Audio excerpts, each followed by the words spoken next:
I want to spend a few minutes today talking about parenting, specifically how we respond when our kids come to us with a problem. And if you're a parent, you know this happens all the time.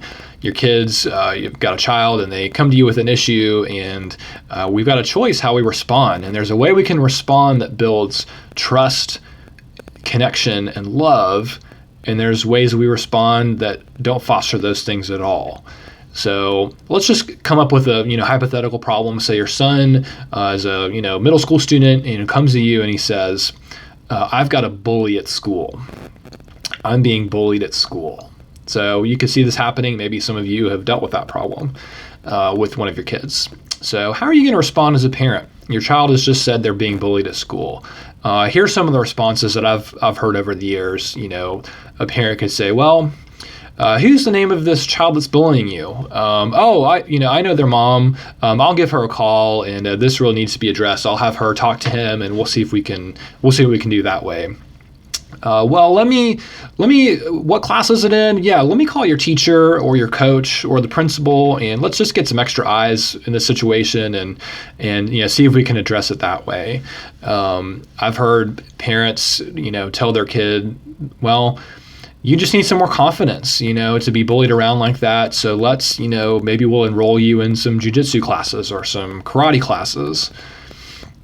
Seen that route happen. I've heard parents, say, "Well, you're being bullied. This person's bullying you. It really has nothing to do with you. It really is more how they feel about themselves, and they don't feel good about themselves. That's why they're bullying you." I've heard, what does the Bible say? The Bible says, we need to turn the other cheek. So I've heard parents kind of address a bullying situation like that. There's any number of responses that a parent could give. And there's probably a lot more that I haven't brought up here. What I want to say is, respectfully, all those responses are wrong. They're wrong. And what they all have in common, those are different responses, but what they all have in common is they're trying to fix the problem. They're trying to fix the problem. And you've got to think about it this way. What does your child need from you in the moment they're coming to you with a problem, whether it's a bully or whatever else? What do they really need? They need to know that you love them, that you care for them, that you understand what they're going through, and that you are going to be their ally, that you are on their team. That's what they need to know. When we go immediately to problem solving, we're not communicating that at all. I'm not sure what we're communicating. I'm not sure, what that child's hearing. They may be hearing, "Well, it sounds like mom and dad just want this problem to go away. Maybe they want me to go away." They don't really understand what it's like to be bullied.